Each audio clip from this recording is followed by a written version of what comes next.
So it's three big pieces. It's a 9-step process. The first is share good news, track interest, follow up, which is in a tactical. The second is really the three funnels, which is really about measuring your CRM, what's in your CRM. And then the third is measurement.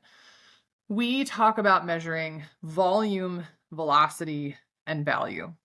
And to your audience and folks in SaaS and people that are in marketing and go to market, everyone's like, uh-huh.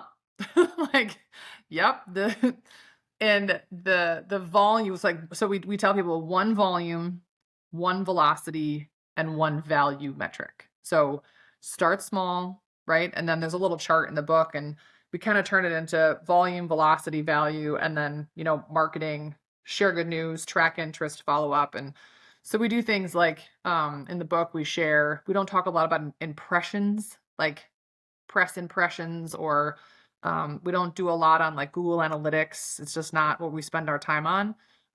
But how do you show ROI against the go-to-market framework inside of the volume, velocity, and value matrix? So it's pretty cool.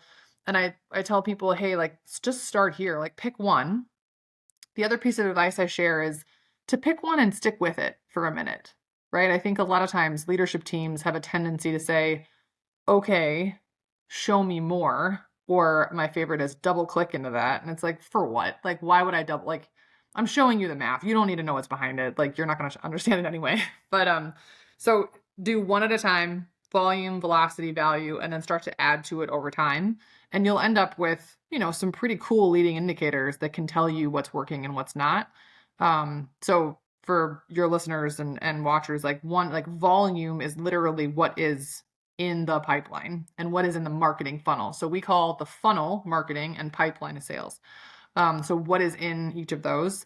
Two is value. And really it's just a multiplication equation, right? Which is your ideal customer profile, ARR or LTV, we're agnostic, we don't care which one, multiplied by the volume, right? Like it's really pretty easy. And then velocity is the one that trips people up. Velocity can be a little wonky because it's really the measurement of time. And if you don't have a CRM, if you are using spreadsheets or Google Docs, you don't have timestamps. And so the real value for us, besides kind of the Rolodex nature of a CRM, is understanding velocity. So it's the most complicated of the three,